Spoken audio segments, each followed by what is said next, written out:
नमो नमः. आज आपण एक नवीन सुभाषित पाहणार आहोत. या सुभाषितामध्ये गर्वाविषयी सांगितलं आहे. मराठीमध्ये एक म्हण आहे, गर्वाचे घर खाली. अगदी त्याचप्रमाणे व्यक्ती जेव्हा एकटी असते किंवा एका क्षेत्रापुरते मर्यादित असते तेव्हा ती स्वतःला फार बुद्धिमान समजते.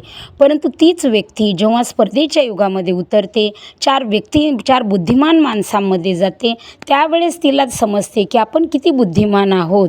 हेच सांगणारे हे एक सुभाषित आहे. यदा किंचित तज्ञ अहम द्वीप इव मंदांद समभवम तदा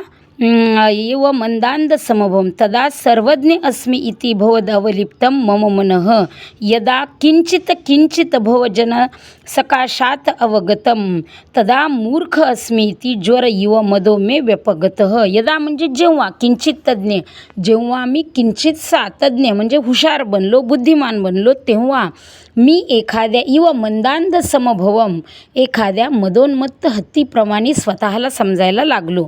तदा सर्वज्ञ अस्मि ती, तेव्हा मी सर्वज्ञ, अगदी सगळ्या गोष्टी परिपूर्ण आहे असं स्वतःला समजू लागलो. मंदा भवदवलिप्तम मम मनः, माझं मन गर्विष्ठानं विचार करायला लागलं. यदा किंचित, आणि जेव्हा मात्र मी बुद्धजन म्हणजे बुद्धिमान माणसांकडे गेलो, बुद्धिमान माणसांच्या जवळ गेलो, तेव्हा तदा म्हणजे तेव्हा मूर्ख अस्मि ती, मी किती मूर्ख आहे असा ज्वर इव मदोमे व्यपगतः, ज्वर म्हणजे ताप, शरीरातील ताप निघून जावा, अगदी त्याप्रमाणे माझा गर्व, व्यपगतः म्हणजे नाहीसा होणे, माझा गर्व नाहीसा झाला.